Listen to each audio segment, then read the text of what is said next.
Je suis inspecteur de police et j'interroge cette fille qui a déchiré ses amis. Allez-y, Ricana le sergent de service. voyons ce que vous avez appris à l'université. J'avais 20 ans de moins que le plus jeune du département, et ça se voyait. Même ainsi, quand le sergent de service m'a jeté sur les cas les plus étranges et les plus dangereux, j'avais depuis longtemps franchi la ligne du harcèlement, et cela s'est transformé en quelque chose de plus menaçant. J'ai réalisé que les autres collègues voulaient que j'échoue.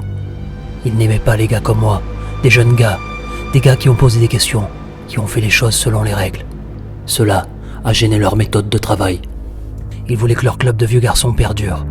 Ils avaient tout vu, et certainement tout fait, même pire. Je pouvais le voir dans leurs yeux. Pourtant, il ne semblait pas y avoir quoi que ce soit de particulièrement menaçant chez cette fille aux cheveux bruns, dans la salle d'entretien. Elle faisait certainement environ la moitié de mon poids. Ses grosses lunettes noires et sa peau pâle me faisaient penser à une jeune bibliothécaire. Mais je savais mieux, j'avais vu les photos, et je savais de quoi elle était capable. « Bonjour Kitty, je suis le détective Maxwell. » Mes yeux ne la quittèrent pas pendant une minute, alors que je m'asseyais bien hors de portée. Détective, hein? Kitty riait nerveusement. Pourquoi détective? J'ai déjà tout expliqué à l'homme de l'hôpital. Cet homme était un psychiatre, Cathy. Je suis policier, et je veux vous interroger parce que vos amis sont décédés, et il est important d'établir exactement ce qu'il s'est passé entre le 24 avril et le 10 mai sur le Démonia. Vous devez m'expliquer ces événements, tels que vous vous souvenez. Décédé? Il y avait de la surprise dans ses grands yeux verts. Se pourrait-il qu'elle ne sache vraiment pas? Décédés, oui. Bien sûr qu'ils le sont, Cathy. Kitty enfouait sa tête dans ses bras. Des choses comme ça m'ont suivi toute ma vie, tu sais. Et elle a commencé à pleurer. À l'époque, je n'avais pas prêté beaucoup d'attention à son commentaire. Calmez-vous, Kitty. Je sais que cela doit être difficile pour vous, mais la seule façon d'avancer est que vous me disiez exactement ce qu'il s'est passé ce 24 avril. Nick, Simone, Terry, Pascal et moi, nous nous sommes rencontrés dans un cours de français au lycée. Le professeur était un vrai connard. Il écrivait au tableau d'une main et effacé de l'autre. Et il nous foutait des heures de colle quand on utilisait un format de bibliographie qu'il n'aimait pas. Kitty renifla. Quoi qu'il en soit, nous sommes tous les 5 liés et nous sommes restés des amis depuis. Nous avons toujours pensé que ce serait cool de faire un voyage dans les îles grecques. Voir l'endroit où tout ce truc ancien s'est passé, tu vois. Et cette année, nous avons enfin eu notre chance. Kitty a pris une profonde inspiration. Elle n'arrêtait pas de regarder le dossier manille sur la table. Je n'étais pas prêt à lui montrer les photos. Pas encore. D'abord, j'ai voulu écouter son histoire autant que possible pour établir un rapport. Et puis, alors ce serait l'heure des vraies questions. C'est Terry qui a eu l'idée de louer un voilier. Je comprends que Terry avait une certaine expérience de la voile. Je lui ai répondu.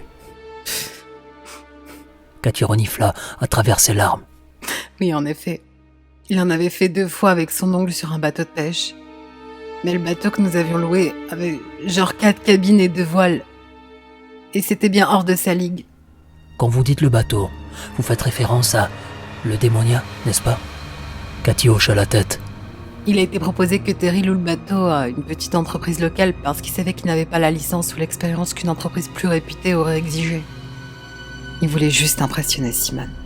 Cathy hocha les épaules. L'eau avait l'air si calme.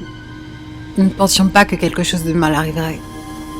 Nicolas, le gars de la marina, a tout de suite remarqué que la carte de crédit de Terry avait un très bon solde créditeur.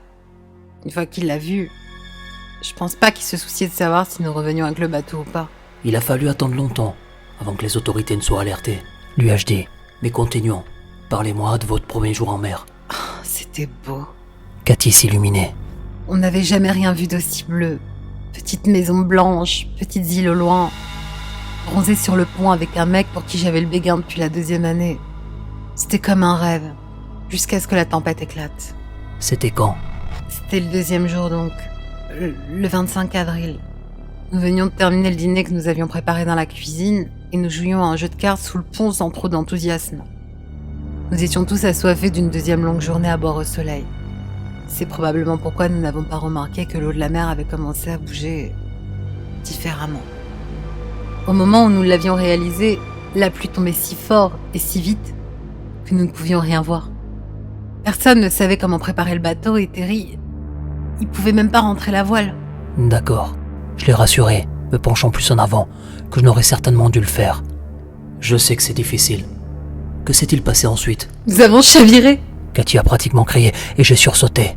Je me souviens juste de m'être cachée pendant que ces énormes vagues noires et mousseuses claquaient contre le bateau. Encore et encore. Nick et Pascal criaient quelque chose. Terry était désespéré. Il a coupé la voile. Puis une nouvelle vague nous a de nouveau redressé le bateau et... elle est partie. Cathy renifla. Quand nous nous sommes rassemblés, il n'y avait que de l'eau dans le bateau. Toutes nos fournitures avaient disparu. Le GPS, les dispositifs de sécurité, ils étaient tous manquants ou cassés. Je me suis jamais sentie aussi impuissante. C'est normal. Une personne peut se sentir assez désespérée dans un cas comme celui-ci. J'ai laissé entendre. Nous avons bien géré la première journée. Nous avons essayé de faire des signaux, de réparer l'équipement et même de pêcher. Et elle a eu un vague sourire qui s'assombrissait assez vite. Tout devient flou après ça. Marmonna Cathy. C'était peut-être la faim, la soif, mais... je peux pas. Pardon. Ce que j'essaie de comprendre ici, Cathy, c'est comment avez-vous réussi à survivre 14 jours à la dérive, dans un bateau, sans nourriture, ni eau. Et j'ai besoin que vous vous souveniez de ce qui est arrivé aux autres, Cathy. Les autres... Elle plissa le front d'un air dubitatif. J'ai sorti la première photo du dossier de Manille. Elle montrait les murs d'une cabine de navire, creusée profondément de marques d'ongles et d'une porte arrachée brutalement de ses gonds. Par exemple, comment cela s'est-il passé ? J'ai insisté, Cathy haussa les épaules. J'ai sorti une autre photo et il y avait une autre cabine. La literie était déchiquetée et les murs éclaboussaient de sang. C'est notre bateau. Cathy semblait le reconnaître pour la première fois. J'avais gardé le plus troublant pour la fin. Les os rongés de Terry, Simone, Pascal et Nick étaient éparpillés dans la cuisine. Cathy portait une main dans sa bouche. Quand les médecins vous ont trouvé et ont pompé votre estomac, ils ont trouvé les restes de vos amis à l'intérieur de vous. Et j'ai vraiment besoin de comprendre ce qu'il s'est passé. Je te l'ai dit. Dit Cathy, soudainement froide. Je suis maudite. Elle repoussa les photos sur la table vers moi. Quand cela est arrivé, je suppose que la faim et la soif m'avaient déjà tellement affaiblie que je n'ai pas pu les combattre. Qu'est-ce que c'est, Cathy ? Mon ombre. Vous êtes en train de dire que votre ombre vous a fait faire ça ? Je me penchai en arrière et croisai les bras, me demandant si elle allait tomber dans mon piège verbal et admettait qu'elle avait déchiré et mangé ses amis. Regarde-moi. Cathy leva ses bras maigres et ses doigts délicats. Est-ce que j'ai l'air de pouvoir arracher une porte de ses gonds ? Ou griffer à travers un mur ou manger quelqu'un morceau par morceau ? Est-ce que vous l'avez fait, Cathy ? Sur ce, elle se taisait. J'ai changé de piste. Dites-moi plus sur votre ombre. Mon père disait toujours qu'il avait mis des gens puissants, très en colère, et qu'un jour, il se vengerait.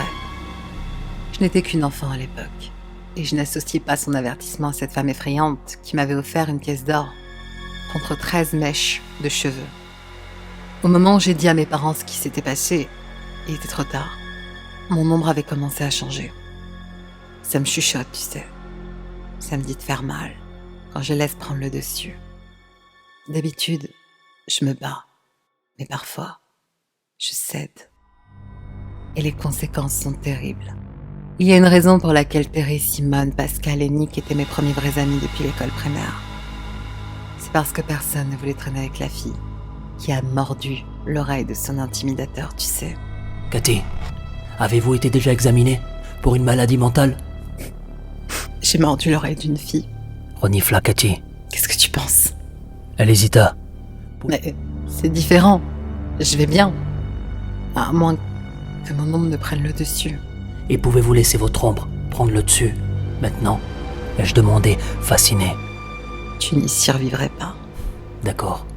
Il est temps pour nous mettre à table, Cathy. Je me tenais sévèrement mes mains sur mes hanches. Vous risquez de très longues peines de prison pour le meurtre de vos amis. Nous avons des preuves sous vos ongles, vos dents, et même à l'intérieur de votre estomac. À moins que vous ne me permettiez de montrer qui était vraiment responsable. Tu veux vraiment savoir ? La voix de Cathy est devenue un grondement guttural qui semblait secouer les murs de la salle d'interrogatoire. La caméra a cessé de fonctionner. L'ombre de Cathy n'était nulle part visible dans la lumière fluorescente et vacillante. Là, ouvre les yeux. Elle se leva, faisant claquer les chaînes à ses poignets, et comme si elles étaient faites de paille. J'étais allé avant qu'elle ne puisse m'atteindre, et j'ai été accueilli par les rires du sergent de service et des autres à l'extérieur. Peur d'une petite fille lycéenne? Me taquina-t-il. Alors je t'invite à aller la voir là-dedans. J'ai halté. Le sergent de service pouvait lire sur mon visage pâle que quelque chose n'allait pas. Mais lorsque les autres officiers ont ouvert la porte à la volée, nous avons eu droit à une vision de Katie, l'air calme et un peu confus dans sa chaise. Le sergent de service m'a traduit un sourire ironique. Mes aisselles s'estompaient assez rapidement lorsqu'il a vu que les chaînes de Katie étaient brisées, au moment où mes mains ont cessé de trembler assez longtemps pour finir une tasse de café, et que je suis retourné dans la salle d'entretien. Katie était partie. « Faites-le sortir pour sa sécurité !» avait déclaré le sergent de service. Mais dans mes rêves, je vois encore la porte métallique aux fenêtres étroites de la salle d'attente de Katie, avalée par une ombre vivante. L'affaire de l'Edomenia était comme une écharde dans mon cerveau. Plus tard, quand j'eus enfin le temps et l'ancienneté dont j'avais besoin pour plonger dans ce terrier de lapin, je n'ai pas aimé ce que j'ai trouvé dans les archives. Katie a été reconnue coupable, bien sûr. Ce n'était que normal, étant donné la quantité de preuves contre elle. Mais ce qui s'est passé autour d'elle en prison n'avait rien de normal. Le garde masculin avait été retrouvé mort, appuyé contre le mur de béton froid, en face de la cellule de Katie. Ses yeux étaient brûlés, arrachés et posés sur son crâne. Une détenue sadique qui avait disparu, jusqu'à ce que des restes d'elle avaient été retrouvés en train d'obstruer les toilettes de la cellule qu'elle avait partagée avec Katie. Le blackout dans la salle de douche, les cris alors que les gardes se battaient pour ouvrir la porte, le torrent sanglant coulant dans le drain, des pommes de douche brisées, les corps brisés s'entassaient là où Katie s'accroupissait. Des transferts inexpliqués et des incidents horribles ont suivi Katie partout où elle allait, presque comme une ombre. Je sais que je ne devrais pas être obsédé par de vieilles affaires. C'est un mauvais chemin, celui qui ne mène généralement qu'au fond d'une bouteille. Mais le problème, c'est que la dernière fois que j'ai vérifié le dossier de Katie, il y avait une nouvelle note de mise à jour de son dossier. Elle a été libérée. Et je me demande qui son ombre attaquera la prochaine fois.